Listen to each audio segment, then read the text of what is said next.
I'm very happy and proud to commend it to the House. Thank you. Speaker. I call the Honourable Shane Jones. As someone who's mildly superstitious, this is the first time I've spoken on this bill, and I've avoided every other obligation to speak on it. But naturally we support it, and as someone who has received complaints as an MP about the treatment of whānau concerns and the treatment of the person who has passed away, and an inability of the coroner, the pathologist and other elements in the system, I'm reminded, Madam Speaker, of one of my tupuna who in 1887 went and had a meal with the bishop in Parnell. And he was accompanied by Calvin Davis's tupuna, who was the then member of Tai Tokero, Hakuene Te Tai. And he was, in my tupuna's name was Renata Tangata, from a little place called Pedia at the back of Taipa, up the base of the Mangamuka Ranges.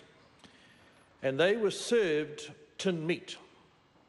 And that meal became te matenga o te tini miti, because the meat had been not properly prepared or had gone foul in the actual tin.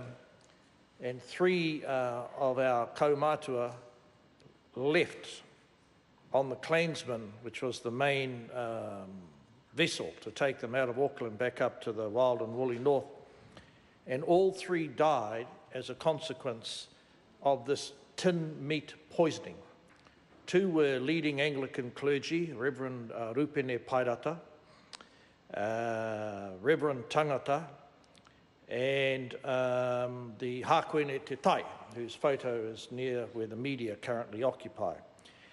And when the superintendent came to get the body of Reverend Renata Tangata so that the medical authorities could undertake some sort of assessment to see what was the reason, Madam Speaker, that he passed away, the natives rebelled.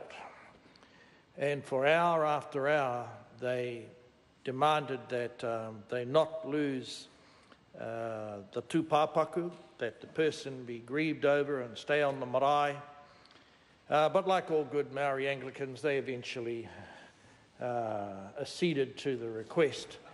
So there's actually a long tradition in where I come from of mighty rows about where medical authority meets customary expectation. And in 1992, when I came back from studying in the States, I was summoned by the police to help recover the body of a tiny little baby that had already been taken to the marae in Hokianga.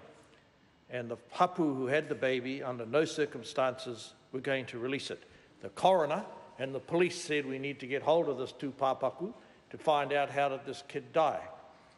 So the armed defenders arrived, the riot squad arrived, and we eventually did get, worked with the whānau and the hapu and got the baby, the body of the baby released.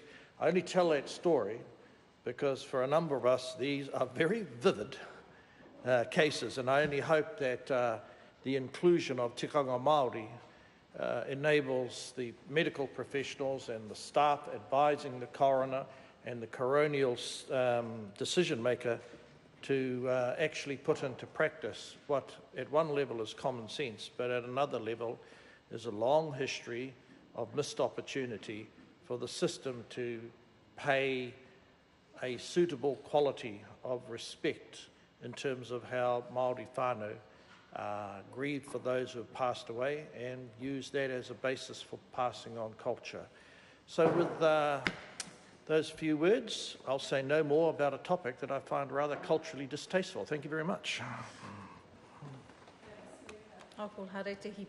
Thank you. I rise for the second time this week. The bill was before the Committee of the